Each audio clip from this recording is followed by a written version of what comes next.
Doncic wins the game at the buzzer. The Board Bettor Podcast.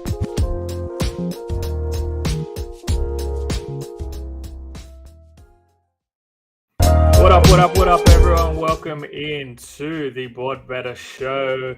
Joining me today, one of my good friends in the space, terrific example as well of someone who understands the marketplace and landscape of the industry. So it's always good to have you joining me wherever possible. RC, everyone probably knows him at U_Kappa on Twitter. How you doing, my man? What's happening? What's happening on your side of the world? Oh, man, it's great. It's sunny out here in Seattle. Not a typical day. So just being able to look out the window and see sun makes me happy already. But man, we've been talking about doing a show together for a long time, Josh, and glad we could do it on your show, episode 2, man. I'm super happy for you. First official guest, RC. I'm glad it could be you because it's been in the works for a long ass time, like you said, and schedules just haven't quite aligned, which makes sense. I guess we are on opposite sides of the world, and we both have children, so like I don't think there's a harder combination than that. But hey, like I said, glad that you could be guest number 1 on episode number 2. But everyone that joined episode number 1, you know how we go. You know what we're going to do. We'll take a look at our homework review, which is just things that we've learned in the league, whether it's recently or as a whole, and how the marketplace stands at the moment, things that we can potentially get ahead of, market edges that we can try and identify. We're going to go also then into our study review, and I think we're going to deep dive into the Memphis Grizzlies today. Take a look at what their ceiling is, both short-term and long-term, I think, and understand exactly where we can potentially find some value on them, potentially in futures markets or otherwise. And then, of course, we'll dive into bets we've made, our best bets for today for the both of us, and then the squad ride segment, which is our Discord DGens at their best. And we'll I'll throw to you, RC. I'll let you know what our squad ride bets are. You pick out which one you think is the best of the bunch, and we're going to roll with that one for the show today. But look, let's dive straight into it. Let's get into that first section, our homework review. Take a look at something that we have learned in the league right now. I'm going to throw it to you first, though, my man. What have you learned in the league recently, or as a whole so far up to date this season, as to how things are sitting in the marketplace and the landscape of the league? Yeah, man. I think one thing that I've noticed, not only in just like the last 48 hours, but really just the season for the most part, in general, and the whole season in general, the parity of the league. I think we talked about this early in the season, like through chats and DMs in some other groups. But one thing I've noticed, and you mentioned this right before the show, even just looking at the Western Conference, we're seeing teams within like a 3-4 game gap where it's a matter of home court advantage in the playoffs and the play-ins. It's kind of crazy to see with all the players that or all the teams that have made changes over the season from last season. But I looked at the last few years here, going back to 2018. I was looking at teams with a losing record versus teams with a winning record, and for the most part, bettors they start with that, right? They start with the winning record, the losing record. They don't really look at the line and how things adjust in that sense. But I was looking at that, and just from that perspective alone, from an ATS perspective, pretty much 50% from 2018 to 2021, teams with a losing record are covering, right? So 50% there. This year, teams that with a losing record are covering spreads at a nearly 55% rate. So it's a huge gap between this and the previous 4 years altogether. And on the line from 2018 to 2021, the average line for the teams with a losing record, we're about +6 to +6.5. And this season alone, it's down to 4.5 on average. So we're seeing the tighter lines. We're seeing these teams that are with a losing record covering at a higher rate as well. And if you go to like the straight up record, 2018 to 2021, teams with a losing record versus a winning record, they were winning outright at a 30% clip. This season, it's nearly 42%. I mean, this is something that I mean, looking back historically at these numbers, it's such a huge gap between this year and the previous years. It's tough to really imagine if that's going to continue, because just looking at historical data, it's not consistent. But if you just watch the games, you're seeing these games, you're hearing some of the interviews about teams not playing up against teams with lesser records or with teams missing their players and things like that. It's crazy to see. One last thing too, I looked at teams with a losing record versus teams with a winning record. Our favorites in the game on average 52 times a year the last 4 years. This season alone, 55 instances already, and it's only halfway through the season. So we're gonna go past that mark. Man, the parity in this league is something that we have seen a long time, and I think it's just gonna call for really good basketball, a lot of close games for the most part, man. Yeah, I think, I can see in the chat as well, word of the season parity. And we're talking about a landscape right now where I don't think we've seen a league that is as competitive as this, where the teams at the absolute bottom can still show up and beat any team on any given night. I think the talent across the league at the moment is sky high, where, the bad teams have these incredibly talented young players who can show up. And for them, the issue obviously is consistency more so than anything else. But at the same time, I think the top teams are still trying to figure things out. I think it's one of those weird situations where a lot of teams with losing records are probably going to finish with winning records at the end of the season as well. Yeah. And so it's creating this really weird landscape across the marketplace. But yeah, I couldn't agree more. I think, and you look even just at the most simple sort of approach you can take, which is home underdogs this season are probably the most valuable commodity in the league, ATS and straight up. They are defending home court. They're, hitting, I think it was close to 57% about 2 weeks ago. I haven't checked it since then, but I don't imagine it's dropped all that much either. It seems like home dogs are live basically every night in the league so far this season. So, yeah, I don't know I don't know what we do in terms of forecasting that. Like, do you think the books are going to adjust at some point, or are they going to see it out this season and see whether there is some sort of regression in that regard before they make their adjustments going forward? I mean, that's always tough. That's always tough to predict. I mean, because you mentioned a lot of these teams, like record within that period, there's a whole bunch of teams that are like 48, 49, right under that 50% mark that meets this criteria. And that's where it kind of gets funky because we're seeing a whole bunch of 45 to 55% win teams playing against each other. And that's where the travel situations, things that get affected in the line where they put them in favored spots. And like that home dog, like you just mentioned, hitting at such a high rate this season. I think there's a lot of travel involved here, and we're looking at the injury report when people are sitting out due to load management and rest. All that stuff is really factoring into how we play these games, and it's tougher and tougher every day to really bet your games the night before, for the most part, because you can get the ass in the line if you go too early. Yeah, absolutely. Like these late injury reports are crazy. It's somehow worse than it was during COVID, which is ridiculous. Yeah, I don't know what the league's got to do to fix it. They definitely need to do something, I think, because it's getting a little bit out of hand now. And I think that we're at a time as well where the gambling space is so big that ultimately there's going to be some sort of intervention there where they need to change the way that they do these injury reports, because there's just too much at stake, in my personal opinion anyway. But my homework review, I'm actually going to focus on a specific team again. So last time we spoke about the Brooklyn Nets. We've been able to stay ahead of that. I think we fade them again today. We'll see how that one goes, but they are just a complete mess without Kevin Durant. But I've got another one in place here. The Washington Wizards, they might be good.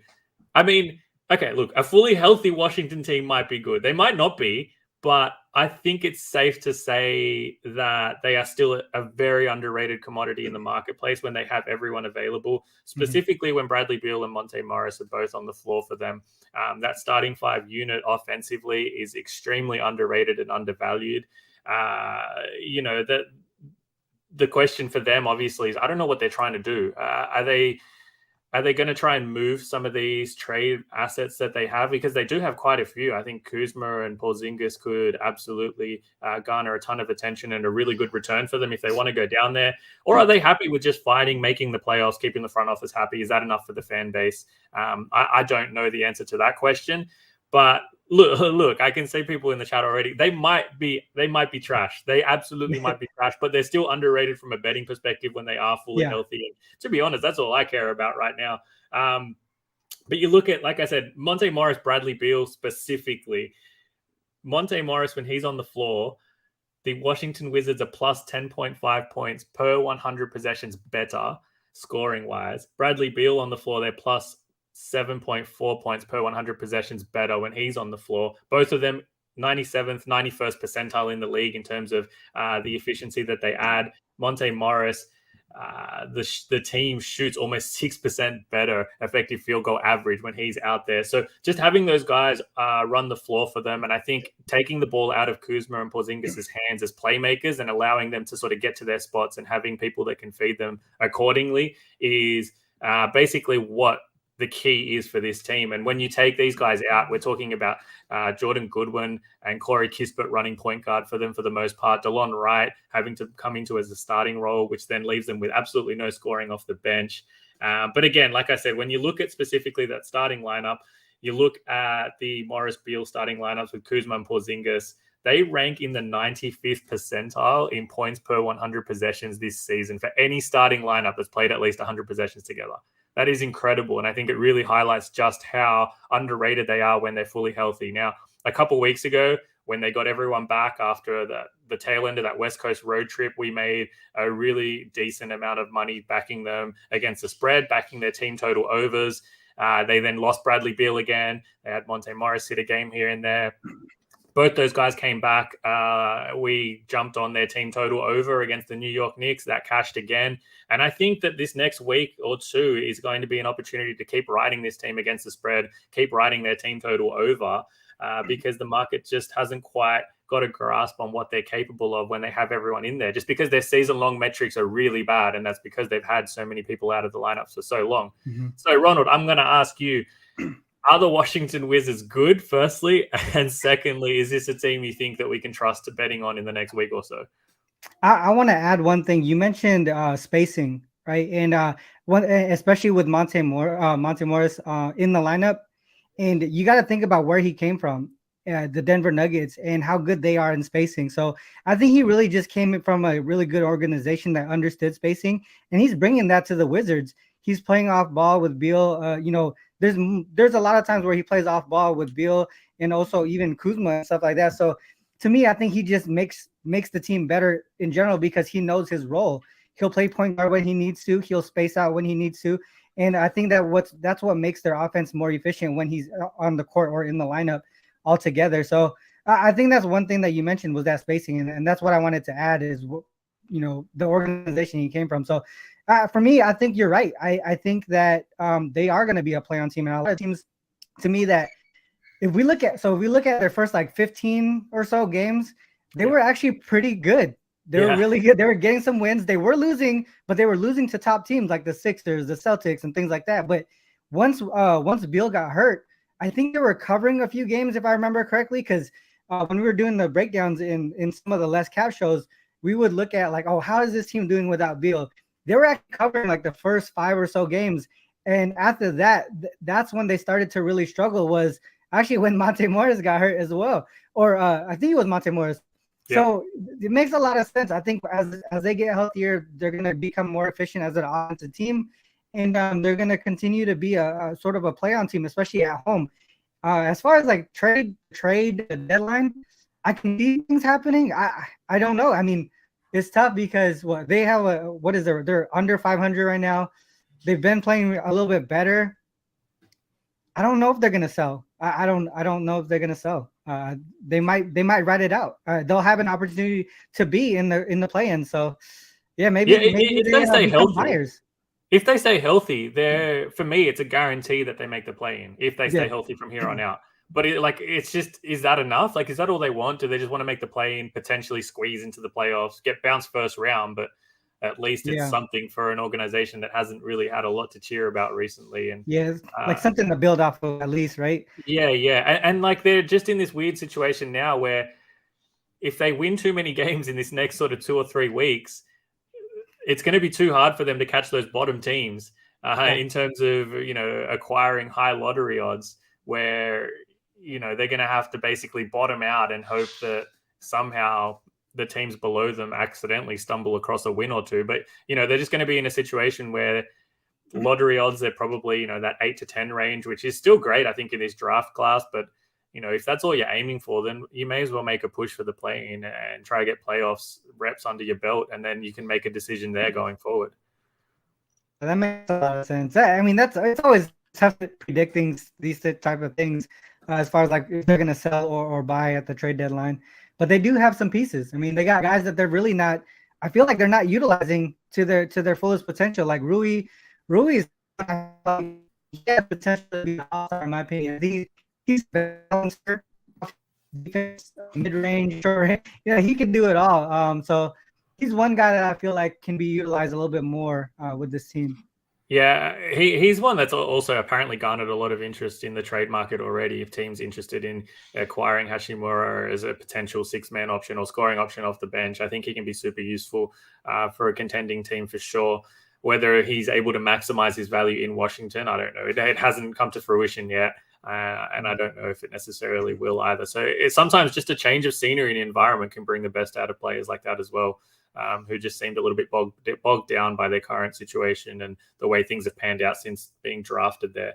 But yeah, that's basically my homework review. Is I think that the Washington Wizards this next week or two, I'm going to be writing them a lot. ATS, I'm going to be writing their team total overs a lot because I don't think that the market has quite adjusted. And also in regard, not just to their team total, I think just total overs as well, not just team totals, because we spoke about what Bradley Beal and Monte Morris do on the floor in terms of their offense, but both those guys defensively as well make the team worse. Morris, when he's on the floor, teams are plus 3.2 points better per 100 possessions. And then when Bradley Beal's on the floor, opponents are almost plus 3 points per 100 possessions better as well. So yeah, that makes perfect sense. Neither of those guys have the size or defensive capabilities to necessarily have an impact on that side of the floor. So I think that full game over is probably also a good look for Washington games for these next week or so. So something worth keeping an eye on there. But let's jump into our deep dive segment now, because I want to touch on the Memphis Grizzlies. They're a team who are flying very high right now. Absolutely, I think, in contention for that one seed alongside Denver. I think that in the regular season, they're just built so difficult to beat on just a nightly basis. They can just run and gun on you basically all day. But obviously, their defensive metrics at the moment are just off the charts good. I'm just going to start with a really simple question, RC. What is this team's ceiling this year, in your opinion? Well, I mean, I have a futures on them to win the West. I know they're built, like you just said, they're built to be a regular season team to win games. That they have a lot of depth, right? They even showed last season when Ja was out for a period of time, they were able to get these W's without him. And it has been no different this season with injuries and things like that. But for the most part, I know you're going to bring up Jaren Jackson later. He's a huge part of this team coming back from injury. They've gotten, what is it, like 11, 12 wins in a row now? Yeah. You know what I mean? Like, and a lot of it has to deal with them just being healthy and being able to put their chemistry together. One thing that I've noticed in just the past years is Coach Taylor Jenkins, man. I feel like him and his staff are one of the best in the league as far as prepping their team for the matchup they have in front of them. And they utilize, I think he does a really good job pulling the best out of his players. Like, you put Brandon Clark somewhere else on a different team, you put Conchar on someone else's team, like, are they going to be able to produce at the level, that they are with this team? I don't know. I think he just does a really good job of coaching these guys up for each matchup. And not only that, like, you can see even the minutes are spread from game to game because he knows who to put in specific matchups. I just think they're just a really good team in general. How they prep for games, regular season team for now. I think they need a little bit more experience to get deeper into the playoffs. But that depth is something to deal with, and not a lot of people can. I think touching on the depth is really good because when it comes to playoffs, I mean, you're normally only going 8 deep into your rotation anyway, but it just gives them that flexibility, like you said, to be really matchup dependent, where they can switch out guys and play guys that can maximize the advantages that they have against certain teams. My 2 cents on the Grizzlies is I think that there's a pretty firm ceiling on them being conference finalists at best this season. I think the future is super bright in Memphis. But I think this season, unless something drastic happens in the trade market, which I don't think it will, because then I don't see them being particularly active in that regard, because I don't think they want to be giving up too much. But I just have questions on, are they going to be able to be effective in a playoff environment where the entire game is essentially going to be played in the half court? Now, this team's transition offense is as good as anyone in the league, and their ability to turn defense into offense is what makes them so hard to play against. But looking at the past couple of seasons, I mean, so last season, they finished 4th in points per 100 possessions in the regular season, 116 points per game almost. I think it was 115.8 exactly. You know, they were the number 1 offensive rebounding team in the league, which is what you get when you have Steven Adams, someone that's just capable of creating so many second chance scoring opportunities, which is huge for this team. But they ranked 22nd in points per play in half court sets. And that, I think, really hurt them. And we saw a team like the Warriors, who have that experience. They have a coach who's capable of scheming for games in game and from game to game in that environment where they can just shut down your offense in the half court. And that's my concern for this team. Looking at them this season, again, 5th in points per 100 possessions, bumped up to 116.7 so far this season. Again, 2nd in offensive rebounding percentage, but again, 22nd in points per play in half-court sets. So they're still coming undone in those certain situations. I don't know if they have the pieces right now to better that, just because they don't seem to really have knockdown shooters, catch and shoot guys. Desmond Bane is a terrific three-point shooter, but that's it. I don't know if you can really rely on anyone else to be a pure catch and shoot guy on the perimeter where, you know, if Jars drive into the bucket, the defense is collapsing, or, you know, they're trying to blitz him, get the ball out of his hands.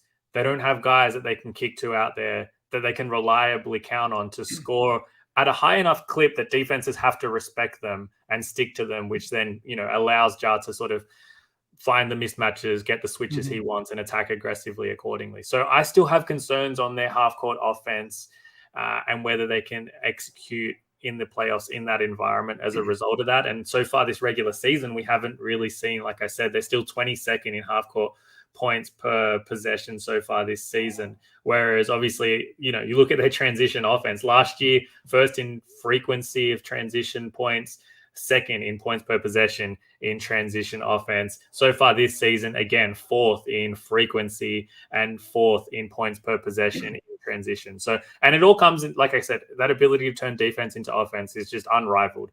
They get stops, they run, they score in transition, they get back, and they make it difficult for you because their half-court defense is elite so long as Jaren Jackson Jr. is there. Do you think that they're active going into this trade deadline in terms of trying to find shooters that can space the floor for them? Or do you think that they're just going to run it back, give these young guys another chance, more reps under their belt, more playoff experience, and then in the off-season potentially look at retooling the roster from there?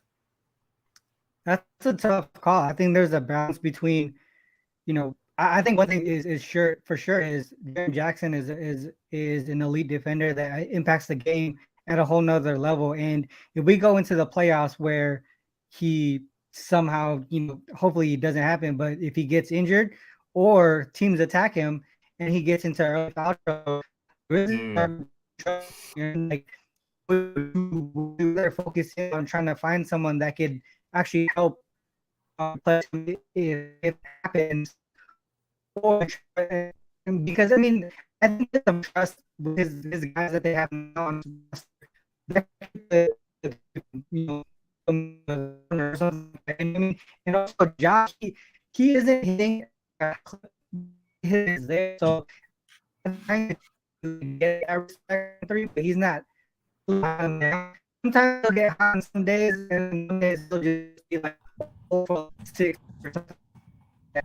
I think it's more to come. I think I cut out that last minute there. I don't know what's going on. You've gone like full robot voice. But like I think the one point that definitely stands out, not just in terms of obviously Jaren Jackson Jr.'s defense, but like you said, he still needs to get better at not fouling, right?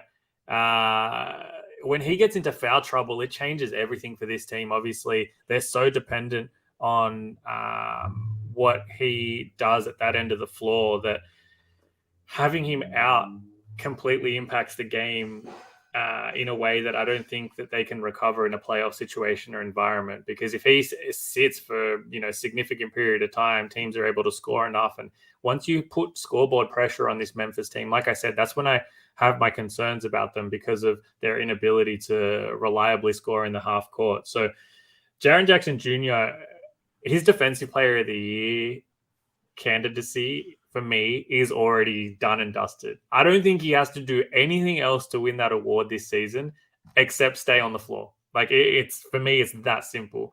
He's only playing 26 minutes a night. He doesn't need to play more because they freaking blow teams out by 30 points. So he can go to the bench and not even have to play the fourth quarter most nights. But this Memphis team to start the season was 28th in defensive rating, 29th in opponent half court defense in terms of points per possession allowed in the half court. Sorry. He has come back and they are number 1 in both categories. That might be the biggest swing I've seen from a defensive player to have that level of impact on a team's defense in recent memory. Opponents are, minus 8.8 points per 100 possessions worse when he's on the floor, minus 6% effective field goal percentage when he's on the floor, 99th percentile, both of those, which is just absolutely off the charts good. So I think looking at that market just really quickly, minus 165, so $1.60 most places, extremely short odds, but I think there might still be value on there because I don't see a world where anyone is having that level of impact on the floor to take this award off him. Like I said, unless he gets injured for a significant period of time. Is that right? It makes sense to me. I feel like the thing is, if you haven't gotten it already, I know you say there's still some value, but do you want to have money sitting, they're sitting there until the end of the year at minus, at the odds it is now, when you could have got it at plus money just, a few weeks ago? Yeah. That's the problem there. Yeah, I think I would say it's still not bad. Minus 160. If you're able to say I'm gonna leave some money on the table a couple months here until I get, there really is somebody out there that I could speak that could be. Well, I mean, second favorite in that market is Brook Lopez, and I don't think he should be in the conversation, to be perfectly honest. I know he started the season ridiculous, and he's like, you look at some of his advanced metrics, and they read fantastically well. But then you watch him in matchups where teams are able to sort of attack him off the pick and roll, and he's playing that drop coverage, and it's not pretty. Like when the Celtics played them, Brown and Tatum were basically just driving straight past him. They get him out on the perimeter one-on-one, and it's just a blow by. Jaren Jackson Jr. is capable of sticking with anyone. I'd actually argue the best value in that market is probably Nick Claxton. You can get him at $10, so yeah, plus 1,000 odds. I think that's probably the best value. The guy's up there leading or alongside alongside Jaren Jackson Jr. in terms of blocks per 36 minutes. His impact at that end of the floor. The only thing that might hurt him is the fact that they could go on this massive skid now that Kevin Durant is out. And that record won't look quite so great at the end of the season. But from a value perspective, that would be the only way I look at it.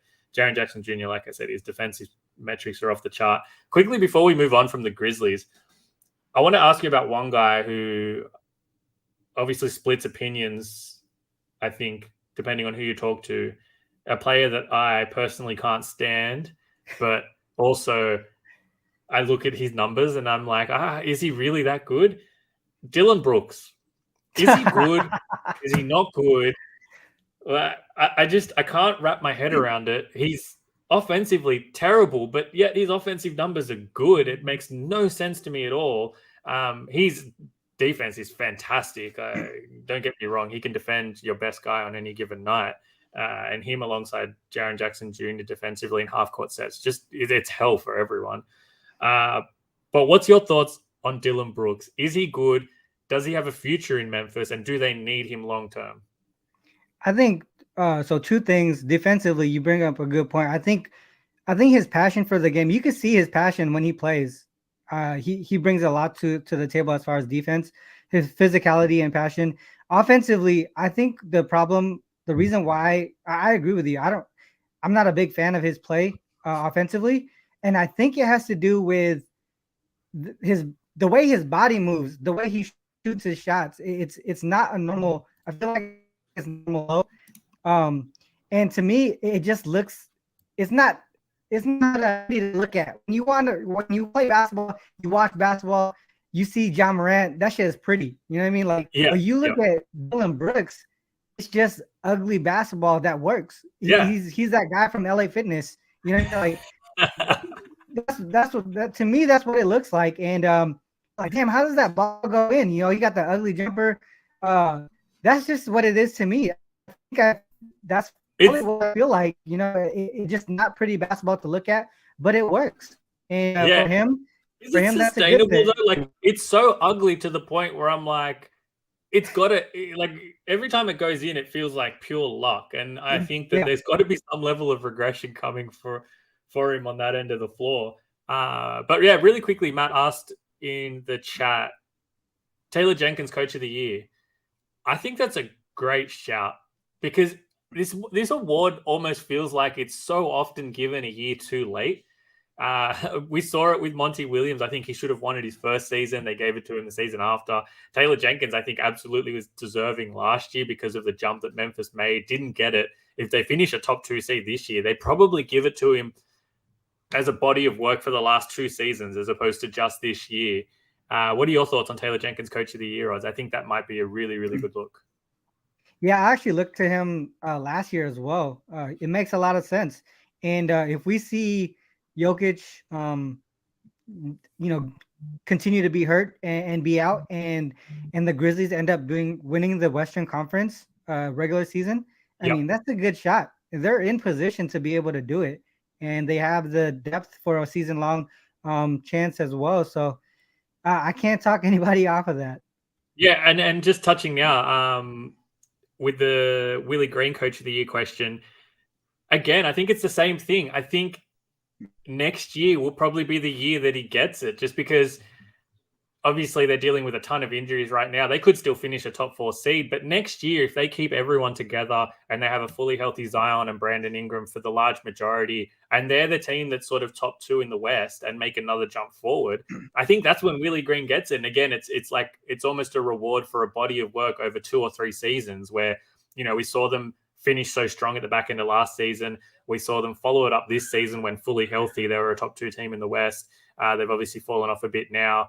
And then next season, if they make another jump where they are basically almost the benchmark of the Western Conference, I think that's when Willie Green gets it. It's become that award where for coaches, it's a body of work as opposed to just what have you done over the course of this season, which technically is what the award should be, but it doesn't seem to pan out that way. So yeah, I agree with Matt. I think I might even look into some Taylor Jenkins Coach of the Year awards because I just think that they are going to run through this regular season and they're going to just keep beating teams down. There is no such thing as a bad spot, it seems, for this team just because of the depth that they're able to run out. Their guys don't have to play large minutes every night. They're literally the anti-New York Knicks and Toronto Raptors, where their starters have to play freaking 42 minutes a night because they have coaches that refuse to have any trust in their rotation players whatsoever. These guys can play 26 minutes a night most nights, sit out a whole fourth quarter because they're already up by double digits. And yeah, run away with things. So I like that look a lot. That might be the best look for me for Coach of the Year. For Defensive Player of the Year, Jaren Jackson Jr., like I said, has that award as sewn up as you can have, I think, at this point in time, unless he somehow goes down for a few months, which is possible as well, given his injury history. So that's probably the one reason why I would say don't even bother laying that price with him at this point, because he does have an injury history that is probably concerning for you if you want to try and tie up money long-term on something that is as short-priced as that. All right, we're going to give RC a chance to refresh his connection here. Sorry about that, Josh, man. Yeah, the Seattle weather's great, but apparently the internet is not so great over there. So he'll jump out and out in really quickly. But we will get into the best bets I've made. A couple questions, though, really quickly, the most improved, Lauri Markkanen or SGA. That is tough. The market is seemingly all in on Lauri Markkanen, and I think deservedly so. I would probably give it to him if I had to give it to someone today. His body of work just screams most improved to me. Shea, at the back end of last season specifically, already was putting forth these numbers. So he missed the All-Star conversation. He was in the conversation already.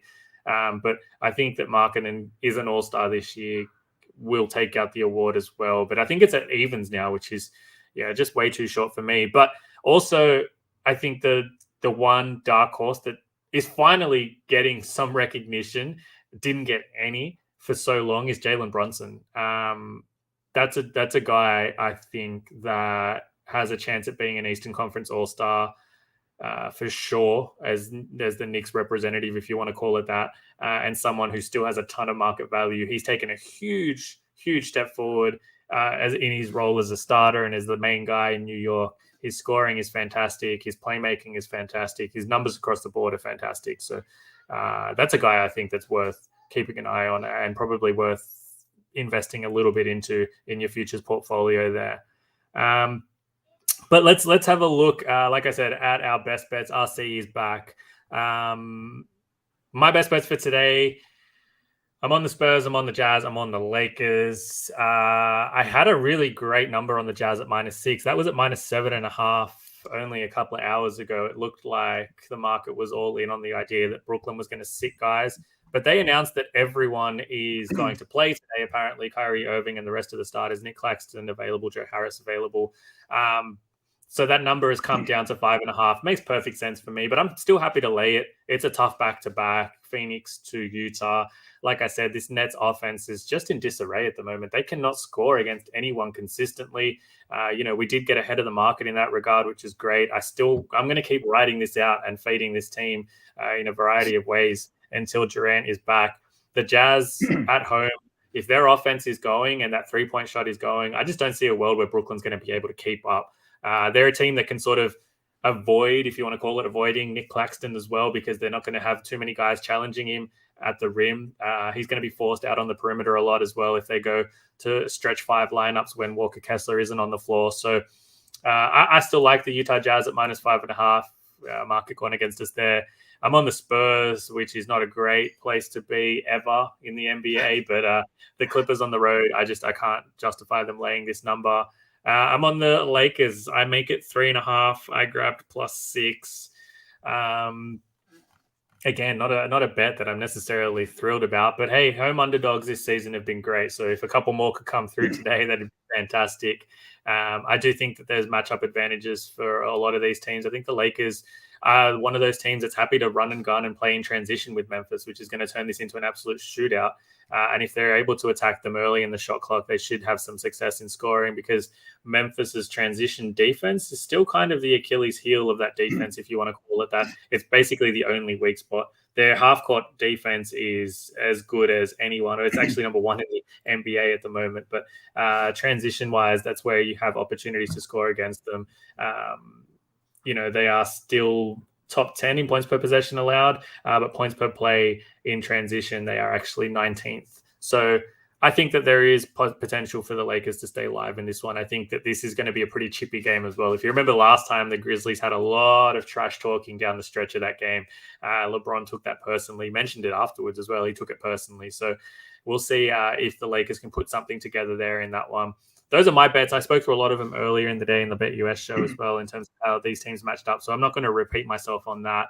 But RC, what are bets you've made today? What are you riding in the NBA? Yeah, one of the ones that I was I took a little bit early. It was the Thunder here. Thunder plus 3.5. It is at 4.5 now.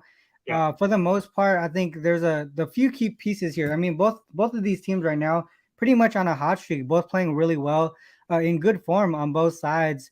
For the most part, though, when I look at like the Kings' last 6 games, so I'm looking at their offensive rating, the last 10 games in general, they're at like 1 plus 125. So that's number 1 in the league in the last 10 games. But if you look at their last 6 games, they faced the Lakers twice, they faced the Rockets twice, the Spurs and the Magic. All 4 of those teams in the bottom 10 in the league in defensive rating. So their offensive numbers, I feel like, are a little bit inflated in the more recent games. So some of that current form and all that stuff, I just feel like the Thunder right now, their defense, the way they've been playing defense lately, third in the league in the last 10 games, something clicked for them. I don't know what it is, but now they're even winning games outright, not even just covering spreads. We know that they're pretty good as road dogs, right? 14 and 6 or something as road dogs this season. But winning the last, few games here, I think they got a lot of momentum on their side. I think the number here is obviously 3.5. I got the bad number. Sabonis called in. Now they're at 4.5. I still like it here. I still feel like there's a chance that the Thunder win this one outright. Just for the most part, the Kings right now, I just feel like their offense is a little overrated. Yeah, I'm with you on a couple of those points. I can see a 5.5. Looks like it's popping up on the screen in some places. I have to play the Thunder at 5.5. Yeah.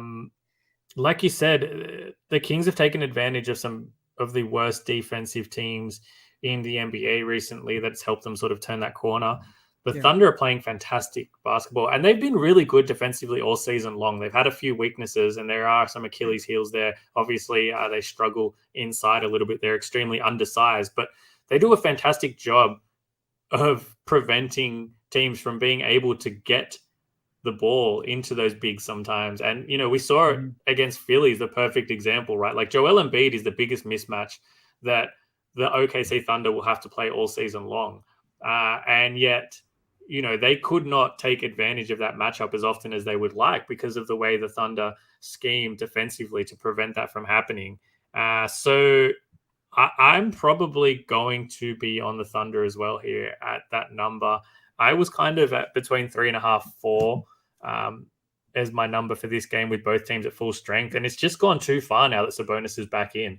I think we saw a perfect example of this the other day in the Lakers-Sacramento game, right? That game opened Lakers plus 3.5 with LeBron questionable. I don't think anyone actually thought LeBron was going to sit that game. He's been questionable basically every night for the last 2 seasons. That's just what he's been. And unless it's a really bad spot, like a 3-4 road back-to-back situation, he's not going to sit. And yet he was ruled in, and then Sabonis was ruled out unexpectedly, admittedly. But that flip from Lakers plus 3.5 to Lakers minus 3, 6 points. That was a lot. Off of Sabonis being out is just insane to me. And I think we're getting something similar here where 3.5 for me was kind of where it should be if Sabonis is in. Like I said, I'm kind of 4.5. And now we're getting 5.5 for OKC. This is a really good opportunity, in my opinion, to grab a great number on the Thunder, who are going to be live to win this game outright. And if you're backing a team with points and as an underdog, that's all you want, right? You want a team that's live to win. And that's exactly what the Thunder are. They're live to win this game. They're live to win a lot of games. I hope that team really embraces what they're doing at the moment and doesn't try and tank the back end of this season, because they've got a ton of talent. And I think it's in their best interest long term to give these young guys the opportunity to have a play-in game or to play in a playoff series and get those reps under their belts now, so that when they do develop and when they get guys like Chet Holmgren back and these guys become a little bit more experienced in the league, they're going to be very well primed to make a run for quite some time if they can keep their young core together. So I'm probably going to be with you, RC. I'm probably going to jump on the Thunder as well.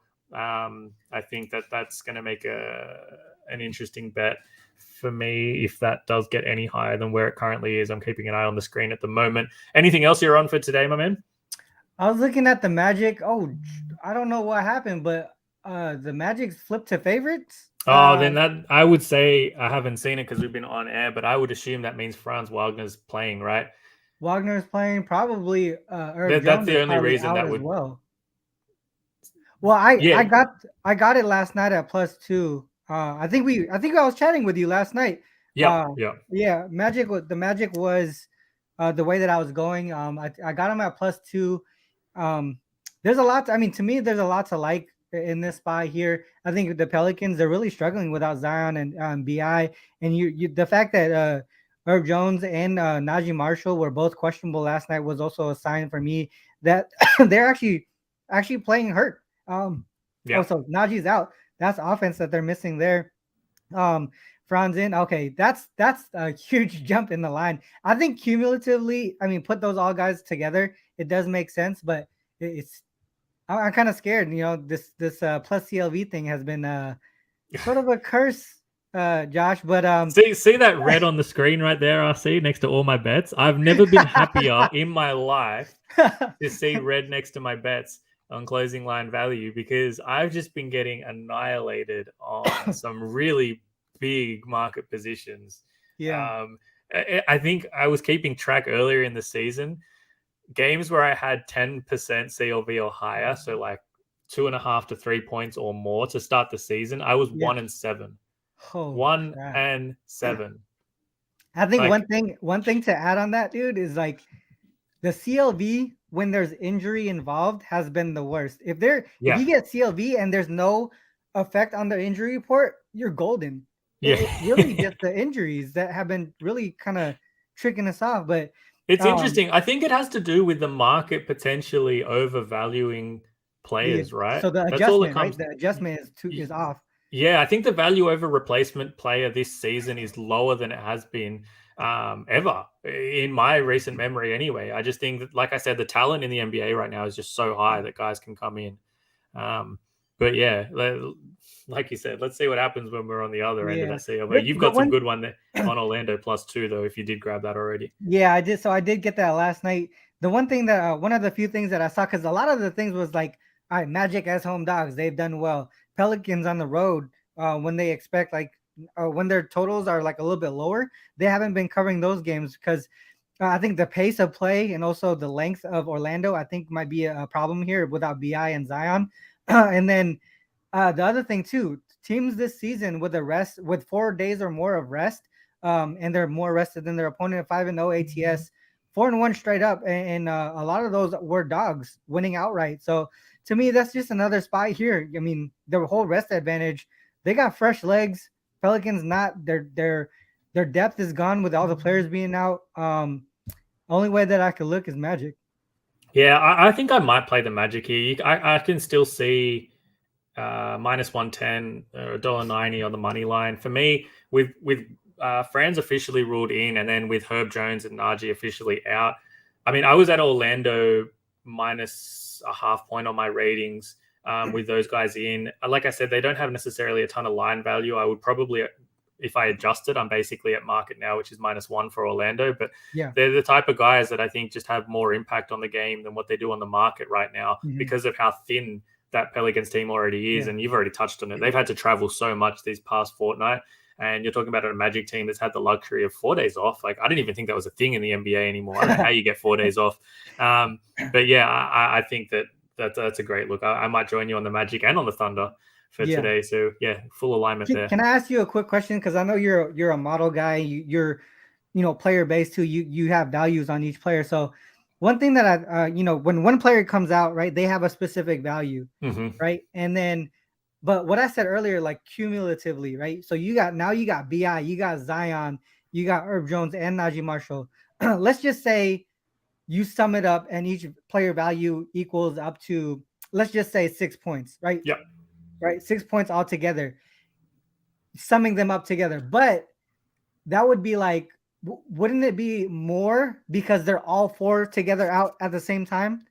So I love that you brought this up because I've asked this question to a couple of people who are far smarter than I am and work in the same space as well to try and come up with a framework of how do we compound it, right? Because it can't just be linear where it can't just be, exactly. He's 1, he's 2, he's 3, put them all together.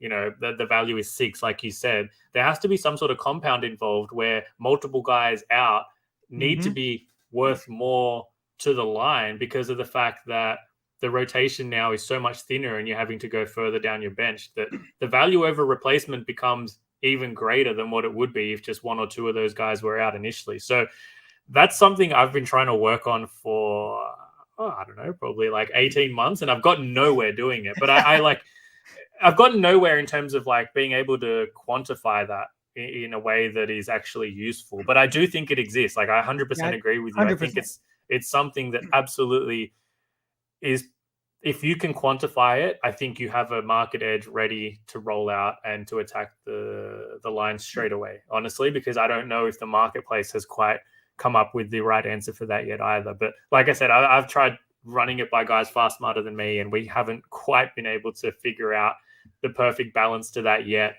which is why it's something that I just try and manually implicate, right? Where if I make an adjustment to my number, it might be the same as the market. Like I said tonight, if I adjust for Najee being out and then for Herb Jones being out, I'm probably going to get the same number as the market. But I still think that there has to be an edge there because they need to be worth more when you're talking about Ingram and Zion already being out and them having to go deeper into their bench. So, yeah, I think that there's going to be value on the Orlando Magic there as a result of that. And also, I just like the matchup for them as well. Just their size and length. Like when you're taking out Herb Jones in particular now as well, someone who naturally has the length to match up inside with some of those big guys like Banchero and like Bobo when he's out there and at least challenge them and body them up. They don't have that anymore with him out of the lineup, really. Their best defenders are guys like Jose Alvarado and Dyson Daniels, who are fantastic perimeter defenders, but now you're going to have to ask them to play against a team who is literally going to be rolling out lineups of 6'9" or higher across the board, like 1 through 5. Yeah. So yeah, it's going to be a tough one for them. I don't know if they're going to be able to match up in that regard, but agree with you on Orlando, agree with you on OKC. Have you got anything else that you've locked in for today? No, those are the two in the NBA. That's it so far. Yeah, perfect. A quick question from the chat as well. Do we think that a fully healthy Miami team is a bet on team right now? Yeah, I think so. I think this is a pretty good opportunity to ride them for a couple of weeks as well until the market catches up there. Now that they have all their guys back, Lowry's back, Caleb Martin's back. Again, guys that don't necessarily have a ton of line value, but impact the game in a multitude of ways and helps with their depth immensely, where they're not then having to rely on, guys who would normally play 2 or 3 minutes a night to have to play 30 minutes a night. Those things matter a lot. So I do think that the Miami is a bet on team right now. Let's move on, though. I think it's time to finally dive into the squad ride bets. This is what the people watch the show for. This is the biggest thing on the internet right now. So, Chris, let's roll it up. It is time. You're very confident, I'll say that. But you shouldn't be. Yeah. All right. Squad ride. Let's have a look. These are the best bets that the guys in our NBA Discord chat have put forth that they are betting and looking at for today. If you haven't already joined the Discord chat, please do so. It's a ton of fun. There's a couple of sharp minds in there. Ronald, you're in there, so there's some sharp dudes in there. There's a lot of not so sharp dudes in there. It's a really great mix and blend of a little bit of everything. But look, here's what we're going to do, RC. I'm going to read out the bets that they have put forth as their best squad ride bets. You're going to pick out which one you think is the best of the bunch. That is going to be the official squad ride bet of the day. They are 1-0, the Discord group on squad ride bets. They cashed last time on Denver first quarter thanks to a very late basket, I think, that just got them there on the hook. So let's, like I said, let's take a look. I'm going to read out the best bets that they've put forth. You tell me which one you think is the best look. We have first quarter Denver Nuggets -3.5 against the Indiana Pacers. Nikola Jokic now questionable, so I don't know if that's free money anymore. Spencer Dinwiddie over 2.5 3-pointers made. I like that look a lot, actually. Especially with, like, we already know Christian Wood is out, so a lot more impetus on him to be a scorer. LA Clippers, San Antonio Spurs, first quarter over 56 points. That's actually not a bad look either, because the Spurs, we know, like to run and gun at home, especially in that first quarter. And first quarter, Oklahoma City team total over 29.5 against the Sacramento Kings. That's actually a really good look as well. So some pretty good looks here from the DGen group in the chat. RC, what do you think of those 4 bets? Which one's your favorite, and which one do you think is absolute trash? I think first quarter Nuggets got to cross off right away, just off the fact that we don't know if Jokic is going to play. And he typically plays that first quarter, the whole first quarter. So I would say I would toss that one out the book right away. Dinwiddie is a good point. He's obviously going to be he's going to have more volume with Wood out. as far as allowing 3-pointers, I think the Heat are one of the top teams in allowing threes to the shooting guard and point guard position. That's something that one of our buddies, Mitch, mentioned in my show earlier. Clippers, Spurs over 56. I think that makes a lot of sense as well. That actually seems like a 56, right? Yep. Yeah, 50, yeah, that seems like a low number, in my opinion. The Thunder team total over 29.5 is also something that I was looking at as well. I think they've been going over their team total for the most part in, I think, like 6 of the last 7 games. So their offense is clicking and their defense is really what is driving it as well. Those points off turnovers in that first quarter. Man, that's tough. I think it would be between the Dinwiddie threes and the first quarter team total over for the Thunder.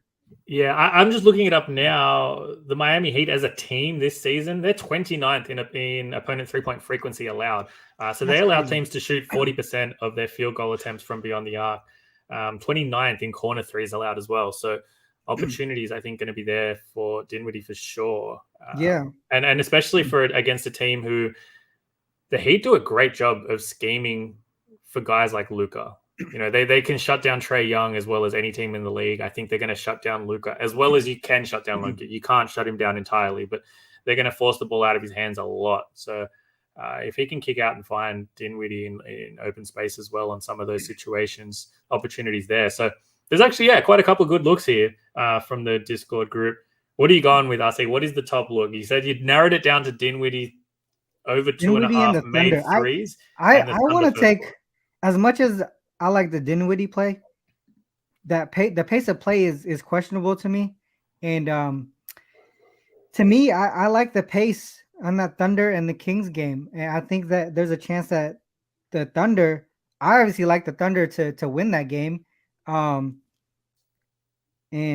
I would say that the Thunder team total over might be the best way that I go here. I like that look a lot as well. I'm just pulling it up now real quick. Let's see. First quarter team total for OKC at Pinnacle. You can get plus 100 on that as well, over 29.5. Now that they've sort of, drifted a little bit in the marketplace because of Sabonis being in. But hey, I think we can all agree that Sabonis doesn't help that defense whatsoever. Nothing can help that defense whatsoever. Not at all. Yeah, all right, so let's do it. The OKC Thunder team total over 29.5 in the first quarter is the official squad ride bet of the day. The Discord group trying to go 2-0 to start the season, or to start the Board Bettor season anyway, and see how they go there. So let's see what they can pull up in that one. That number is still available. Mitch Armstrong asking if the number's still available with Sabonis news. It is. I'm seeing plus 100 on over 29.5 team total currently at Pinnacle. So I think you can. And I'll probably get involved in that game in some way, shape, or form. Anyway, RC, that is all for us today, my man. That is the Board Bettor episode 2. I appreciate you taking the time to jump on with us, talk some hoops, give your thoughts and opinions. For anyone who hasn't already come across your work, which I like to assume everyone, at least that associates with me, has. But one time, real quick, tell them where they can find you. Yeah, at @U_Capper on Twitter. I do partner also with sportsmemo.com. I work with them. I do a show every Monday, Wednesday, Friday, the Triple Double Show. We talk about 3 games. We break down 3 games from the slate that day. I also have my daily show, or I try to have a daily show. Let's Cap. It's a unique take on a capping show. I think we break down our process of how we look at these games, and you really just show the thought process from beginning to end for the most part. I think that's what makes it unique, is that we're not just saying picks and plays. We're actually showing you on the screen what we do, what we look at for the most part. So that's where you can find me. Just follow me on Twitter. I think that's where everything usually just kind of drives through. Yeah, for sure. I've made a promise to jump on Let's Cap as well before the end of the season. I know that the time slot makes it a little bit difficult, but I will be there. I promise, RC. I'm gonna make an appearance sometime, even if it means waking up at 4 a.m. over here and ditching the kids somewhere for the night. But I will be there at some point. But definitely tune in, guys, if you haven't already. You can watch it on replay like I do when I do get some time before games actually tip off there. I think it helps a ton. But yeah. I appreciate everyone as well that's jumped on, watched us live, participated in the live chat. We'll watch it back, be it on YouTube or listening on Spotify. All your support is much appreciated this end of town. Thanks to the producer, Chris, as well. Once again, our show's looking pretty damn good, I have to say, if nothing else. So, yeah, if the info ain't great, at least we look good doing it. I'm so jealous. But anyway, guys, we will be back next week for another episode of the Board Bettor. At least 2 episodes next week, maybe 3. We'll get some more guests on here as well, dive into some more topics currently involved in the NBA and help you guys stay ahead of the markets as best we can. Best of luck to everyone today. I hope that all your bets cash, and let's have ourselves a great start to the weekend.